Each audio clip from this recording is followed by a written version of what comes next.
دوبم برم بچه تجونم بچه و چیکار کنم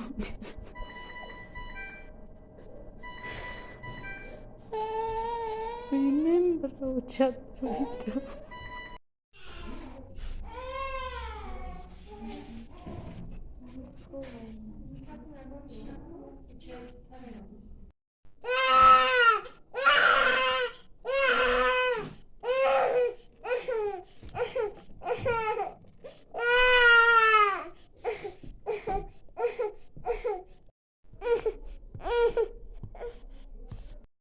به نام خداوند بخشنده و مهربان و نهایت با رحم. السلام علیکم و رحمت الله و برکات. دوستان عزیز، برادران و خواهران، امروز از همه شما یک التماس دارم. در زیر همین ویدیو لایک مونید و حتما در کامنتاریا خداوند شفا دهد گفته نویسید و در حقش دعا کنید. بعدا به یاد دوستان خود برسانید که خیلی مهم است. احمد جان ما در حالت خیلی بد قرار دارد که امروز مادرشون راستی گپ از من 10 بارها التماس کردند تا در شبکه خود بگذارم. وقتی این نوار را دیدم دیگر طاقت کرده نتوانستم.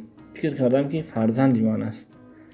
از همین سبب دوستان عزیز این نوار را در شبکه خود گذاشتیم تا که همون انسان‌هایی که از برای خدا خیر میکنید به یگان فکری بد، به یگان غرض و در کینه دردید، حتما به همین افهمون فقط از برای خدا کمک کنید.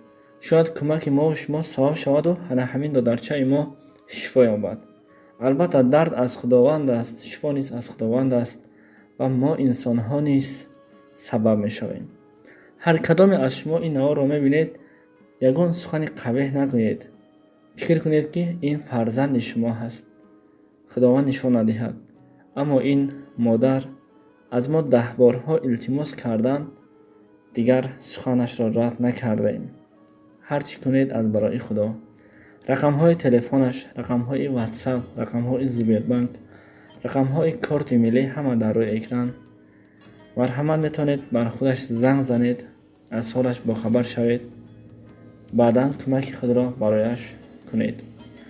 الله هر کار میکنیم از کار و نیت و عمل های ما با خبر است. پس به خاطر روز قیامت و به خاطر روشنی قبر تاریک امروز کاری نیک انجام دهیم. خدا نگهبان هر یک شما باشد.